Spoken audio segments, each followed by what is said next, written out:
제 남편 김정수는 정말 완벽한 사람이었어요.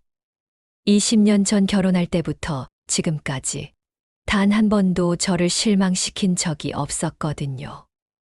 회사에서는 모든 사람이 인정하는 능력자였고, 집에서는 딸 수민이를 세상에서 가장 사랑하는 아빠였죠.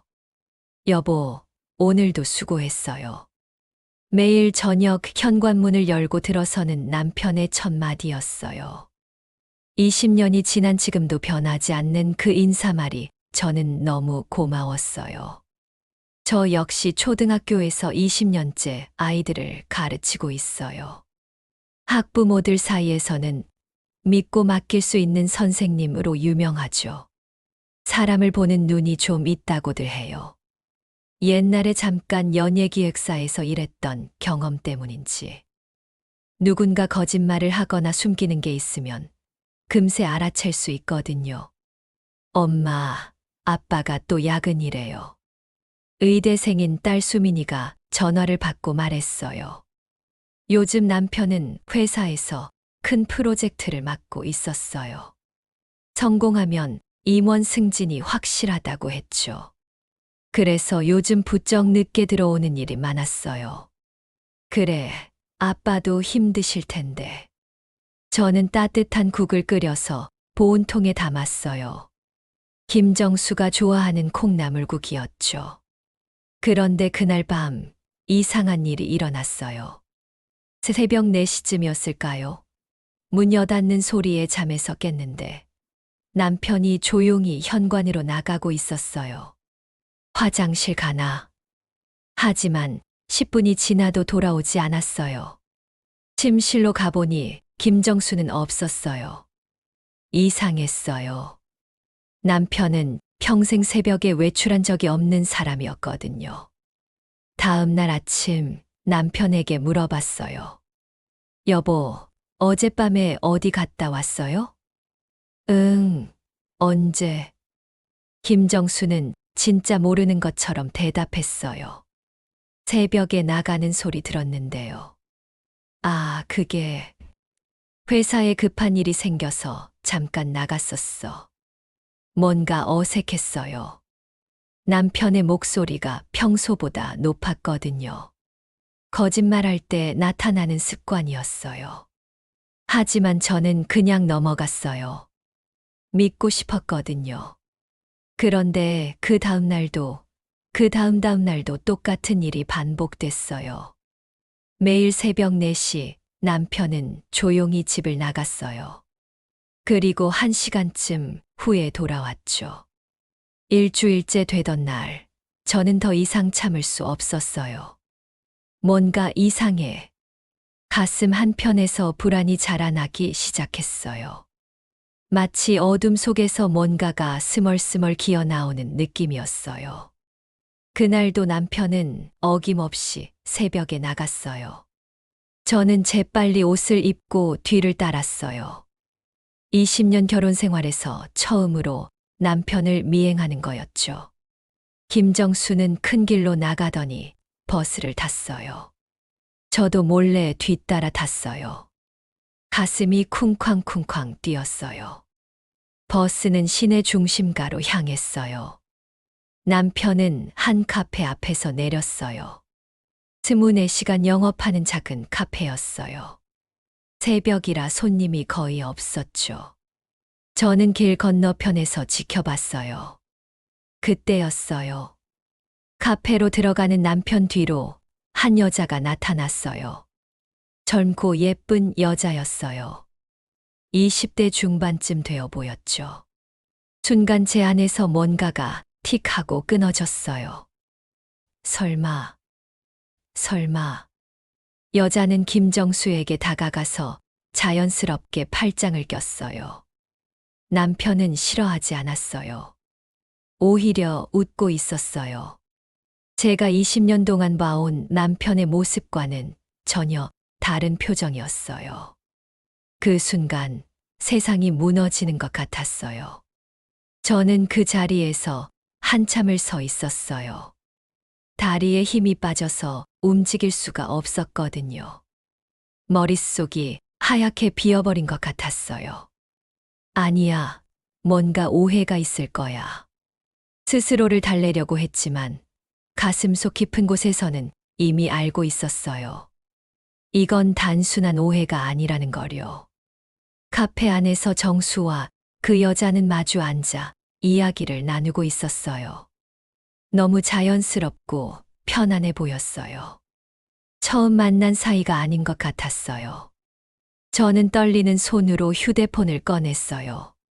사진을 찍어야겠다고 생각했거든요. 하지만 셔터를 누를 용기가 나지 않았어요. 이걸 찍으면 정말 끝이구나. 30분 정도 지났을까요? 두 사람이 카페에서 나왔어요. 그들은 근처 모텔 쪽으로 걸어갔어요. 안 돼. 저도 모르게 중얼거렸어요. 그 순간 정수가 뒤를 돌아봤어요. 저와 눈이 마주칠 뻔했지만 다행히 가로등 그늘에 숨어 있어서 발각되지 않았어요. 저는 급히 집으로 돌아왔어요. 침실에 누워서 천장을 바라보며 밤을 새웠어요. 정수가 언제 들어올지, 어떤 표정으로 들어올지 궁금했고 무서웠어요. 새벽 6시쯤 현관문 소리가 났어요. 정수가 조용히 침실로 들어왔어요. 저는 자는 척했어요. 여보. 정수가 작게 불렀지만 저는 대답하지 않았어요. 그는 조심스럽게 침대에 누워서 저에게 등을 돌리고 잠든 척했어요. 하지만 저는 알 수 있었어요. 정수도 잠들지 못했다는 거요. 다음 날 아침 평소보다 일찍 일어났어요. 여보, 일찍 일어나셨네요. 정수가 어색하게 말했어요. 응, 잠이 안 와서. 저는 냉정하게 대답했어요. 정수의 얼굴에 당황하는 기색이 스쳤어요. 혹시 몸이 안 좋으세요? 아니요. 괜찮아요. 저는 더 이상 말하지 않았어요. 그날 학교에서는 수업에 집중할 수가 없었어요. 아이들이 떠드는 소리도 멀게 들렸어요. 점심시간에 수민이가 전화를 했어요. 엄마, 오늘 저녁에 선배 한 분 데려가도 될까요? 엄마 아빠께 인사드리고 싶다고 하는데. 선배. 네, 미나 언니예요.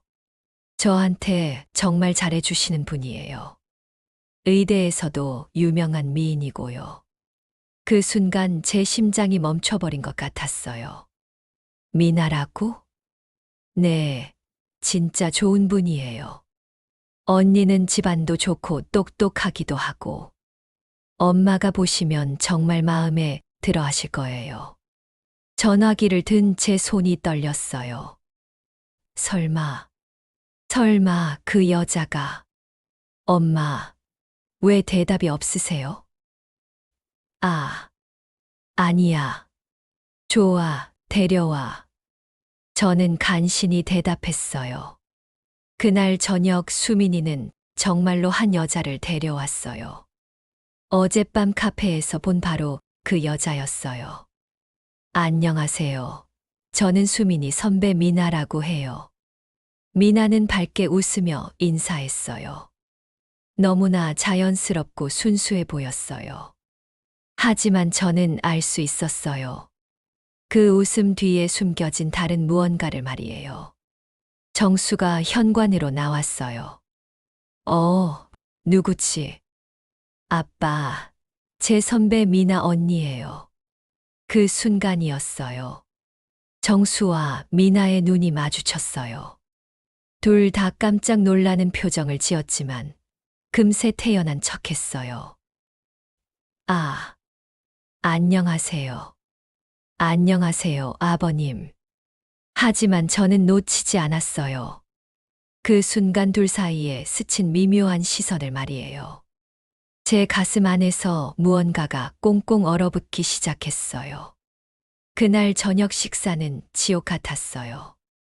미나는 마치 아무 일도 없었다는 듯이 밝게 웃으며 이야기했어요. 아버님, 수민이가 아버님 자랑을 정말 많이 해요. 건설회사에서 큰 프로젝트를 맡으셨다면서요? 아, 그게 그냥 회사 일이야. 정수는 어색하게 대답했어요. 평소 같으면 자랑스럽게 이야기했을 텐데 말이에요. 엄마, 미나 언니 정말 대단하지 않아요? 의대에서도 성적이 1등이래요. 수민이가 신나서 말했어요. 그래, 대단하구나. 저는 억지로 웃으며 대답했어요. 하지만 미나를 보는 제 시선은 차가웠어요. 미나도 느꼈는지 저를 힐끔힐끔 쳐다봤어요. 어머니, 혹시 제가 뭔가 잘못했나요? 표정이 좀. 아니야, 괜찮아. 요즘 학교 일로 피곤해서. 저는 짧게 대답했어요. 식사 후 미나는 집으로 돌아갔어요. 엄마, 미나 언니 어때요? 정말 좋은 사람 같지 않아요? 수민이가 눈을 반짝이며 물었어요. 응, 그런 것 같네. 저는 대충 대답하고 설거지를 하러 주방으로 갔어요. 정수는 거실에서 TV를 보고 있었지만 집중하지 못하는 것 같았어요. 그날 밤부터 저는 정수를 지켜보기 시작했어요. 휴대폰을 자주 들여다보는 모습, 전화가 오면 재빨리 음소거로 바꾸는 모습, 화장실에서 몰래 통화하는 모습. 모든 게 수상했어요. 3일 후, 저는 미나에 대해 더 자세히 알아보기로 했어요. 수민아, 미나 선배가 어떤 과에서 왔어? 의대 본과 3학년이요. 왜요? 그냥 궁금해서. 저는 인터넷에서 미나에 대해 검색해 봤어요. 대학 홈페이지에서 미나의 사진을 찾을 수 있었어요. 성적 우수상을 받은 기록도 있었고요. 겉보기에는 정말 모범생이었어요. 하지만 뭔가 이상했어요. 제 경험상 너무 완벽한 사람은 보통 뭔가를 숨기고 있거든요. 일주일 후, 저는 결정적인 증거를 발견했어요. 정수의 차에서 영수증을 발견한 거예요.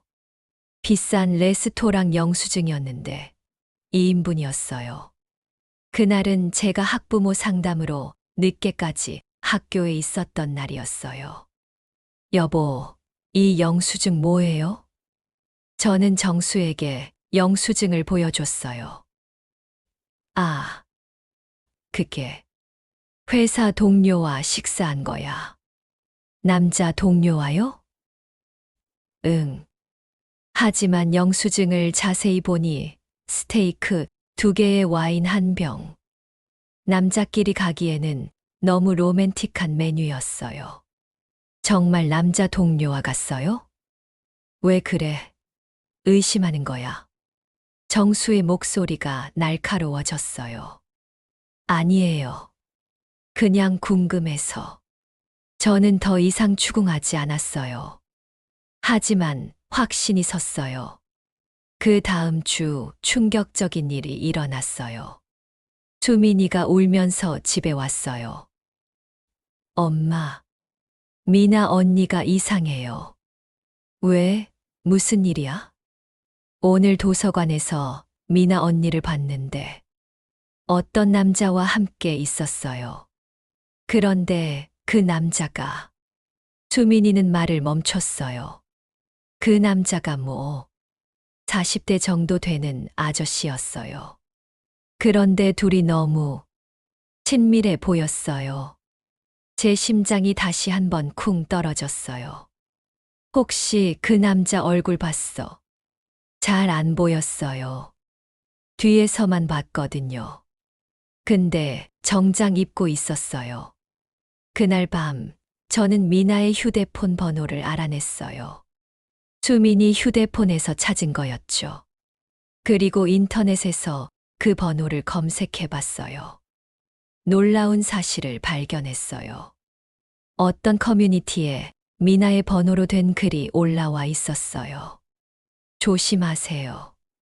이 여자는 사기꾼입니다. 저도 당했어요. 돈 빌려달라고 하더니 연락두절. 여러 남자들과 동시에 만나면서 돈을 뜯어냅니다. 글들을 읽으면서 온몸이 떨렸어요. 미나는 전문적으로 기혼 남성들을 타깃으로 하는 사기꾼이었어요. 더 충격적인 건 피해자 중 한 명이 올린 사진이었어요. 미나가 어떤 남자와 호텔에서 나오는 사진이었는데 그 남자는 정수였어요. 안 돼. 저는 휴대폰을 떨어뜨렸어요. 다음 날 저는 용기를 내서 정수에게 직접 물어봤어요. 여보, 솔직히 말해요. 다른 여자 있죠? 정수는 깜짝 놀랐어요. 뭔 소리야? 왜 갑자기? 미나라는 여자 알죠? 순간 정수의 얼굴이 하얗게 변했어요. 그게 뭔 소리야? 수민이 선배 미나 말이에요. 당신 그 여자와 만나고 있죠? 정수는 한참 말이 없었어요. 어떻게? 결국 인정하는 말이었어요. 언제부터요? 은희야. 미안해. 언제부터냐고 물어봤어요. 저는 소리를 질렀어요. 한 달 전부터. 한 달이요. 겨우 한 달 만에 20년 결혼 생활을 벌이는 거예요? 그게 아니야. 그 여자가 나를 이해해줘. 이해해준다고요? 저는 웃음이 나왔어요. 비참한 웃음이었죠. 여보, 그 여자가 누군지 알아요? 전문 사기꾼이에요. 인터넷에 피해 사례가 가득해요. 당신 같은 기혼 남성들을 속여서 돈을 뜯어내는 전문가라고요. 정수는 믿지 못하겠다는 표정이었어요. 그럴 리가 없어. 미나는 그런 애가 아니야. 아직도 그 여자를 믿는 거예요? 넌 질투해서 그런 거야. 그 순간 현관문이 열렸어요. 수민이가 들어왔어요. 엄마, 아빠, 왜 싸우세요? 저희는 급히 입을 다물었어요. 아니야, 괜찮아. 하지만 수민이는 눈치가 빨랐어요. 혹시 미나 언니 때문에 싸우는 거예요? 저와 정수는 놀라서 수민이를 봤어요. 사실 저도 이상하다고 생각했어요. 미나 언니가 아빠한테 너무 관심이 많은 것 같아서요. 수민아, 어제도 제게 아빠 회사 이름이 뭐냐고 물어봤어요. 그리고 아빠가 어떤 프로젝트를 하고 있는지도 점점 더 명확해졌어요. 미나는 처음부터 계획적으로 접근한 거였어요. 수민이를 통해 정수에 대한 정보를 캐낸 후 직접 접근한 거죠. 그리고 오늘 미나 언니를 다시 봤어요. 다른 남자와 함께요. 정수가 놀라서 물었어요. 50대쯤 되는 아저씨랑 카페에 있었어요. 손도 잡고 있었고, 정수의 얼굴이 점점 일그러졌어요. 거짓말일 거야. 하지만 정수의 목소리에는 확신이 없었어요. 그날 밤, 정수는 미나에게 전화를 했어요. 저는 옆에서 들었어요. 미나야, 나 말고 다른 남자도 만나고 있어. 전화 너머로 미나의 목소리가 들렸어요. 오빠, 무슨 소리예요? 저는 오빠밖에 없어요. 하지만 그 목소리는 너무 연기 같았어요. 정말이야? 당연하죠. 제가 거짓말하는 것 같아요? 전화를 끊은 후 정수는 안도하는 것 같았어요. 하지만 저는 알고 있었어요. 미나가 거짓말하고 있다는 걸요. 다음 날 저는 결정적인 증거를 잡기 위해 미나를 미행했어요. 수민이에게서 미나의 수업 시간표를 알아낸 후 수업이 끝나는 시간에 대학교 앞에서 기다렸어요. 미나가 나왔어요. 하지만 혼자가 아니었어요. 60대쯤 되는 남자와 함께 고급 승용차에 탔어요. 저는 택시를 타고 뒤를 따랐어요. 그들이 향한 곳은 강남의 비싼 호텔이었어요. 이제 확실해졌네. 저는 휴대폰으로 사진을 찍었어요. 그리고 그날 저녁 정수에게 그 사진을 보여줬어요. 이래도 그 여자를 믿을 거예요? 정수는 사진을 보더니 말없이 주저앉았어요. 미안해. 은희야.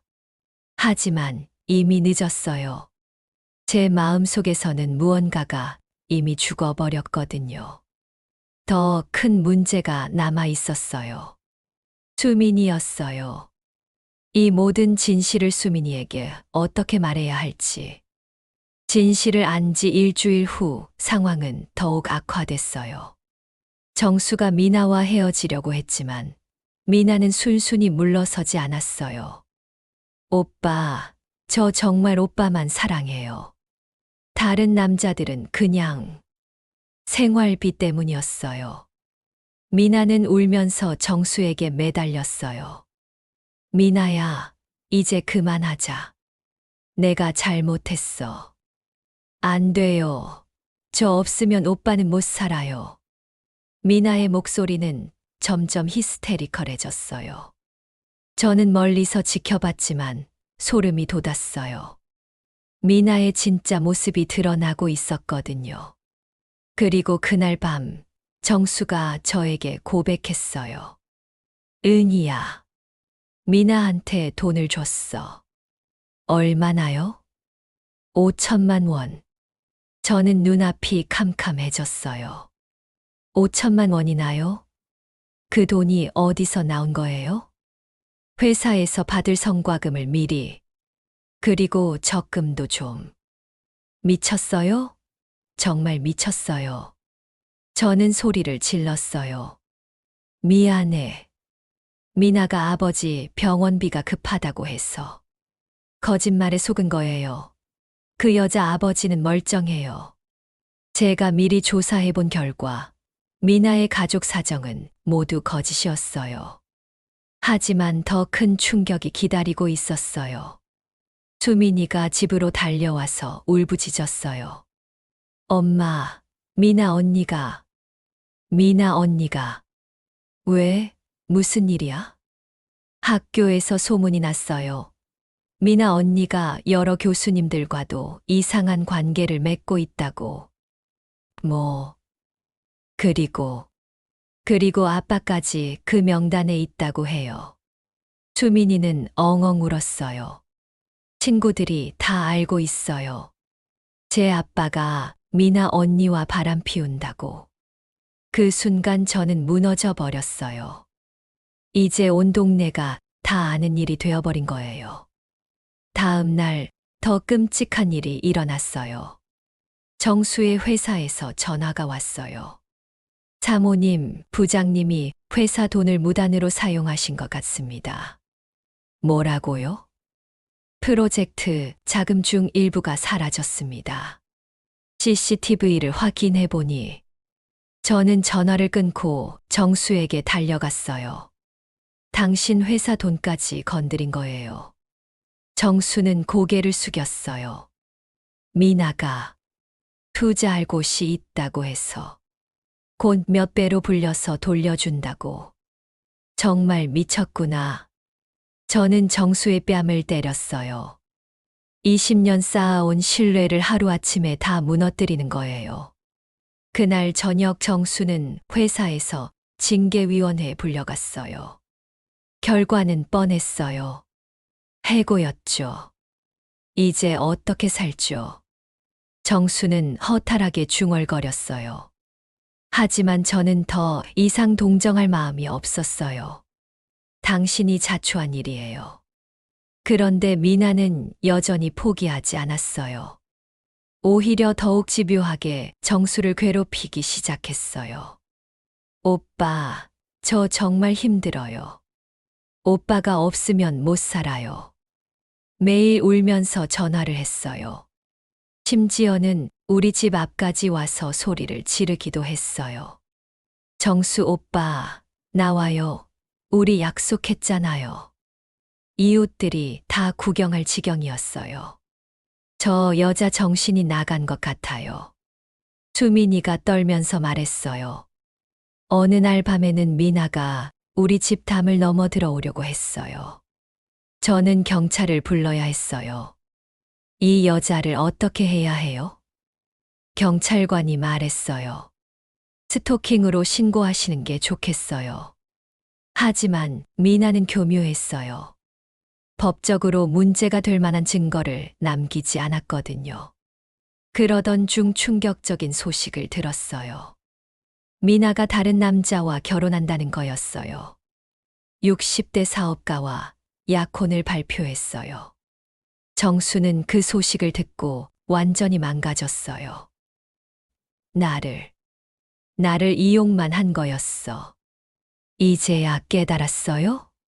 저는 차갑게 말했어요. 하지만 정수의 고통은 끝이 아니었어요. 미나가 마지막 선물을 남겼거든요. 정수 명의로 만든 거액의 빚이었어요. 뭐라고요? 이요? 네, 대출 서류에 서명하신 것 같은데요. 은행 직원이 말했어요. 정수는 기억조차 하지 못했어요. 미나와 있을 때 술에 취해서 서명한 것 같았어요. 이제 정말 끝이네. 정수는 바닥에 주저앉았어요. 우리 가족은 하루아침에 거지가 되어버렸어요. 집도 팔아야 했고 수민이 등록금도 낼 수 없게 됐어요. 엄마, 제가 휴학할게요. 수민이가 말했어요. 아니야, 넌 공부해야 해. 하지만 돈이 없잖아요. 수민이의 눈에서 눈물이 떨어졌어요. 저는 이 모든 상황이 너무 억울했어요. 한 여자의 거짓말 때문에 우리 가족이 이렇게 망가져 버렸다니. 그때 수민이가 중얼거렸어요. 미나 언니가 정말 나쁜 사람이었구나. 처음엔 정말 좋은 사람인 줄 알았는데. 네, 우리 모두 속았어요. 미나의 완벽한 연기에 말이에요. 그런데 3개월 후 운명이 바뀌는 전화가 걸려왔어요. 혹시 미나라는 여자 아세요? 경찰서에서 온 전화였어요. 네, 알고 있습니다. 저희가 수사 중인 사건과 관련이 있을 것 같은데 한번 나와 주실 수 있나요? 저는 급히 경찰서로 달려갔어요. 미나가 뭘 했길래요? 대형 보이스피싱 조직의 핵심 인물로 밝혀졌습니다. 경찰관이 설명해 줬어요. 보이스피싱이요. 네, 단순한 연애 사기가 아니라 조직적으로 움직이는 범죄 집단이었어요. 충격적인 사실들이 하나둘 드러났어요. 미나는 가짜 이름이었어요. 진짜 이름은 김지연이었고 이미 전과 산범이었어요. 이 여자가 지금까지 속인 남성이 총 47명입니다. 47명이나요? 피해 금액만 총 15억 원이 넘어요. 저는 어이가 없었어요. 우리가 당한 일이 특별한 게 아니었던 거예요. 그런데 어떻게 잡혔어요? 피해자 중 한 명이 자살을 시도했어요. 그 사건을 수사하다가 미나의 정체가 드러났습니다. 가슴이 아팠어요. 우리 가족만 고통받은 게 아니었구나 싶었어요. 미나는, 아니, 김지연은 어디 있어요? 어제 구속됐습니다. 다른 피해자들과 함께 고소장을 접수해 주시면 됩니다. 저는 집으로 돌아가서 정수와 수민이에게 이 소식을 전했어요. 정말이야? 정수의 눈에 처음으로 희망이 보였어요. 그럼 우리가 당한 돈도 돌려받을 수 있어요? 수민이가 물었어요. 글쎄, 그건 재판 결과를 봐야 할 것 같아. 하지만 적어도 미나가 처벌받는다는 사실만으로도 위안이 됐어요. 일주일 후, 우리는 다른 피해자들과 함께 법정에 섰어요. 놀라운 광경이었어요. 40대부터 70대까지 남성들이 가득했어요. 모두 미나에게 속은 사람들이었어요. 저는 3억을 잃었습니다. 저는 집까지 팔았어요. 제 아들이 자퇴까지 했습니다. 하나같이 비슷한 사연들이었어요. 그리고 드디어 미나가 법정에 나타났어요. 하지만 예전에 그 밝고 순수한 모습은 온데간데 없었어요. 차가운 눈빛에 오만한 표정. 완전히 다른 사람 같았어요. 피고인 김지연 보이스피싱 조직 활동과 사기 혐의로 기소되었습니다. 판사가 말했어요. 미나는 끝까지 당당했어요. 저는 억울합니다. 그분들이 알아서 돈을 주신 거예요. 뻔뻔하기까지 하네. 옆에서 다른 피해자가 중얼거렸어요. 검사가 증거들을 제시했어요. 미나의 통장 내역, 여러 남성들과의 통화 녹음, 가짜 신분증까지.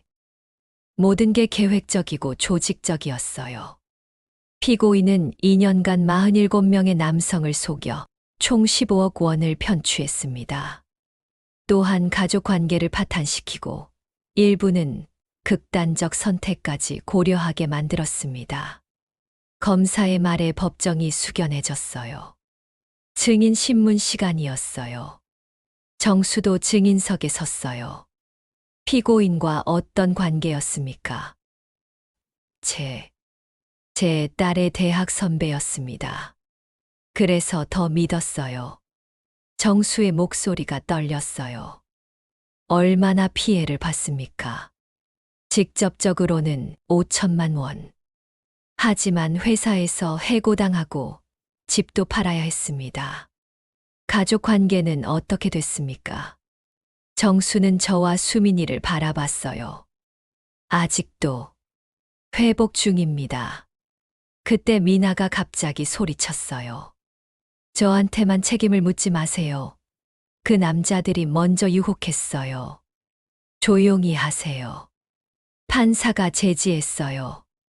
하지만 미나는 멈추지 않았어요. 저도 피해자예요.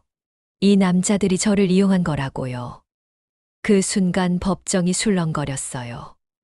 정말 뻔뻔한 거짓말이었거든요. 피고인은 조용히 하시기 바랍니다. 판사의 목소리가 엄격해졌어요. 드디어 판결의 순간이 왔어요. 피고인 김지연에게 징역 7년을 선고합니다. 또한 피해자들에게 손해배상을 하도록 명령합니다. 미나의 얼굴이 처음으로 무너졌어요. 7년이라니. 말도 안 돼. 미나는 끝까지 소리를 질렀지만 이미 늦었어요. 법정을 나서는 길에 다른 피해자분이 저에게 말했어요. 그래도 우리가 이겼네요. 네. 그런 것 같아요. 하지만 마음 한편으로는 허전했어요. 미나가 처벌받는다고 해서 우리가 잃은 시간과 상처가 모두 치유되는 건 아니니까요. 집으로 돌아오는 길에 수민이가 말했어요. 엄마, 이제 정말 끝난 거죠? 응, 끝났어. 하지만 진짜 끝은 아니었어요. 이제 새로운 시작이 기다리고 있었거든요. 우리 가족이 다시 하나가 되기 위한 긴 여정이 말이에요. 재판이 끝나고 1년이 지났어요. 생각보다 회복은 쉽지 않았어요. 배상금은 받았지만 미나가 이미 다 써버린 돈이라 얼마 되지 않았어요. 그래도 조금이라도 돌려받은 게 어디예요. 정수가 위로하듯 말했어요. 요즘 정수는 많이 달라졌어요. 예전처럼 당당하지는 못하지만 더 솔직해졌어요. 은희야, 정말 미안해. 내가 너무 바보였어. 매일같이 사과하는 정수를 보면 복잡한 마음이 들어요. 화가 나기도 하고 안쓰럽기도 하고. 이제 그만해요. 계속 사과한다고 달라지는 건 아니잖아요. 그래도 앞으로 어떻게 살지를 생각해요. 저는 현실적으로 말했어요. 정수는 새로운 일을 찾았어요. 예전보다 작은 회사지만 성실하게 다니고 있어요. 퇴근하면 바로 집으로 와요. 술자리도 거의 안 가고요. 여보, 오늘도 수고했어요. 예전처럼 인사하지만 어색함이 완전히 사라지지는 않았어요. 수민이는 더 큰 상처를 받았어요. 엄마, 저 사람을 어떻게 믿어야 해요?